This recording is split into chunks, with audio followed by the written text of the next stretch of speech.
আসুন আমরা সকলেই যেন মানুষের সাথে চাল চলন ব্যবহার আখলাক ভালো ব্যবহার দেখাইতে পারি। মানুষ যখন মারা যায় আমার বাবার লাগে আল্লাহ আমার বাবাকে ক্ষমা করে দাও, আমি মানুষকে কষ্ট দিলাম, আঘাত দিলাম, অন্যায়ভাবে কথা দিলাম, আর আমার ছেলেটা মানুষজনের সামনে মাপ চেয়ে নিল, আর মানুষ মাপ অত সহজে করে দিবে?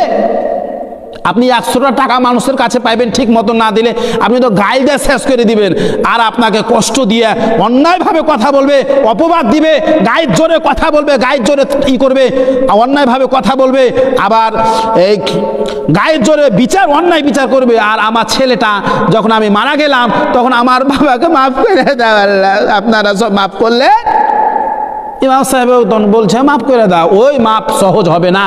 আসুন আমি আর দীর্ঘ আলোচনা করতে চাই না, আখলাকের এটা প্রথম পর্ব।